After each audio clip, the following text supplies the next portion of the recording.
Bonjour à tous, bienvenue pour cette nouvelle édition du Club IMO, le club de l'immobilier, avec notre invité aujourd'hui, c'est Yann Brossat. Bonjour. Bonjour. Vous êtes conseiller de Paris, adjoint à la mairie de Paris, chargé en fait de toutes les questions relatives au logement et l'hébergement. Alors le logement, grande priorité d'Anne Hidalgo pour la mandature, avec une promesse forte, la construction de 10 000 nouveaux logements par an. Alors, est-ce que l'on est dans la bonne voie et combien de nouveaux logements en 2014 ? D'abord, je pense que c'est absolument nécessaire et Anne Hidalgo a eu raison avec nous de faire de cette question du logement la priorité des priorités. Nous avons effectivement décidé de prendre à bras-le-corps cette question parce que nous nous heurtons aujourd'hui à Paris à une pénurie de logements. Il faut produire du logement. Et nous nous sommes effectivement fixé cet objectif de 10 000 nouveaux logements par an.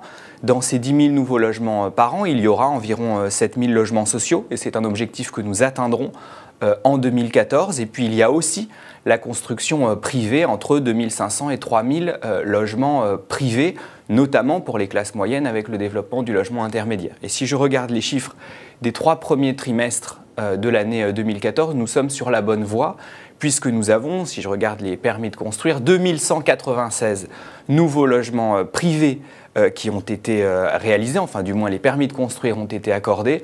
Donc on est sur le bon chemin, c'est une augmentation de plus de 160% par rapport à ce que nous avions en 2013. Mais donc sur la fin de l'année, en fait, on sera à combien, de l'ordre de combien à peu près ? On ne sera pas très loin l'objectif de l'objectif de 2500, donc on sera sur un bon chiffre. Où et comment transformer les bureaux vacants en logements à Paris ? D'abord, c'est une priorité. Nous avons aujourd'hui à Paris 1 million de mètres carrés de bureaux vides. Il s'agit souvent de bureaux obsolètes qui sont situés dans les arrondissements du centre de Paris. Or, Paris est une ville qui est déjà très pleine, dans laquelle on a peu de foncier, et donc la transformation du bâti existant, notamment des bureaux obsolètes, est absolument nécessaire. Et nous allons donc le faire. Il y a déjà plusieurs opérations en cours. Nous avons lesquelles par exemple ? Mais je pense par exemple à une opération réalisée par Eiffage, avenue de Choisy dans le 13e arrondissement, plus de 500 logements dans les anciens locaux d'une banque. Voilà une très belle opération. Et puis il y a aussi nos bailleurs sociaux qui s'attellent à cette question. Donc c'est un sujet que nous prenons à bras-le-corps également. Vous êtes favorable à l'encadrement des loyers à Paris. Je crois que Paris sera l'une des rares villes à l'appliquer. Quand ?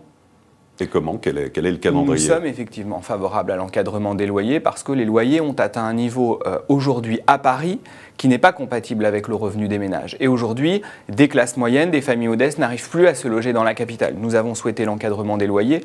Le gouvernement a annoncé qu'il serait appliqué au premier trimestre 2015. Je pense que c'est nécessaire et je souhaite que le gouvernement aille vite et surtout qu'il prenne des dispositions efficaces qui permettent vraiment de faire baisser les loyers dans la capitale. Mais est-ce que pour autant ça peut faire baisser les prix de l'immobilier à Paris ? C'est ce que nous souhaitons. Il y a toute la question de la baisse des loyers. Moi, je souhaite aussi qu'on travaille à des prix d'accession qui soient des prix maîtrisés, un peu comme ce qu'a fait Nanterre, comme ce qu'a fait Saint-Ouen. Aujourd'hui, les promoteurs eux-mêmes nous disent que c'est une excellente initiative. Ça suppose d'ailleurs que chacun travaille sur ses marges, mais en tout cas, nous souhaitons avancer dans cette voie-là. Pourquoi souhaitez-vous revenir sur les meublés touristiques à Paris ? Je crois qu'il y en a environ 30 000. Vous voulez instaurer de nouvelles règles. Il y a un effet Airbnb notamment. Il y a 30 000 meublés touristiques à Paris, c'est ça ? Vous avez raison. Nous sommes confrontés à une explosion du nombre de meublés touristiques à Paris, un développement anarchique de ces meublés touristiques, essentiellement dans les arrondissements du cœur de Paris. Ce que je dis est très simple. Nous sommes confrontés aujourd'hui à une pénurie de logements à Paris.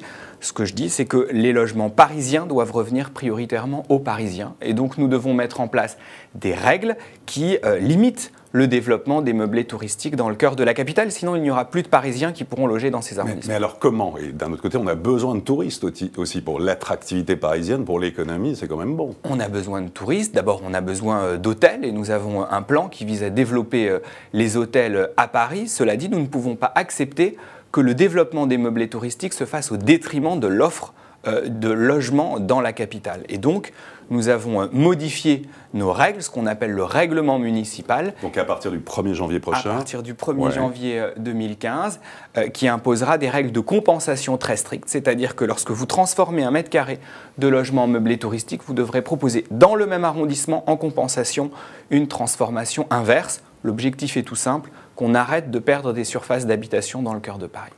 Le Conseil de Paris a voté contre le projet de la Tour Triangle. Ça a fait pas mal de bruit. On a l'impression que la Tour Triangle a été un peu l'otage politique. Dans quel état d'esprit êtes-vous aujourd'hui ?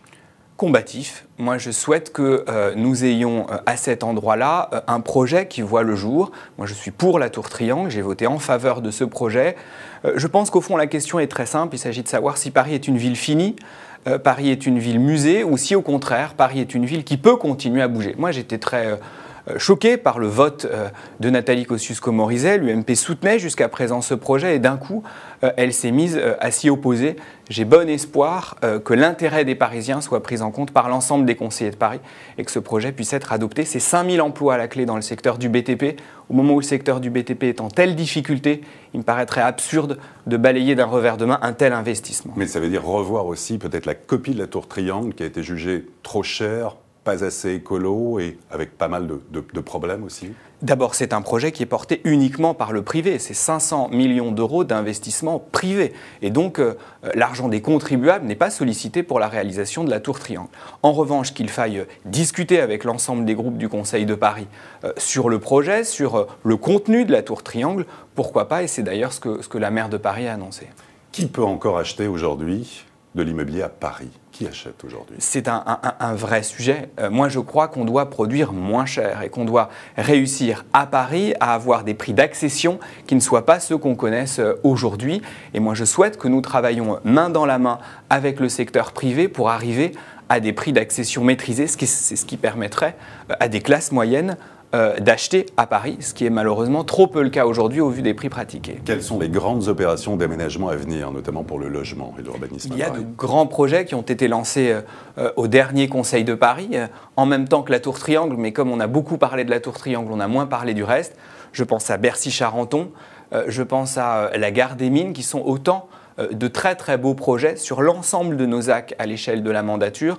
Nous aurons environ 7000 logements qui pourront sortir. C'est très important, mais ça supposera aussi, pour atteindre nos objectifs de mandature, des opérations plus petites. Je pense à tout ce qui concerne la surélévation d'immeubles, qui est pour nous un grand sujet si on veut produire les 10 000 logements dont les Parisiens ont besoin chaque année. Et le Grand Paris, c'est une chance ou c'est un sac de nœuds ? Le Grand Paris, c'est une chance, et dans le même temps, moi, je ne souhaite pas que Paris attende l'avènement du Grand Paris pour agir sur son propre territoire. Je suis élu de Paris, adjoint à la maire de Paris, et je considère que nous devons tout faire dans Paris déjà pour produire les logements nécessaires. Et puis évidemment, en dialogue avec les maires de la métropole, faire le Grand Paris. Mais n'oublions pas que nous, élus parisiens, nous avons d'abord des missions à accomplir sur notre propre territoire, sachant la pénurie de logements que nous avons ici. Yann Brossard, merci beaucoup. Merci à vous. Et à très bientôt pour une prochaine édition du Club Imo, Explore Imo, Le Figaro.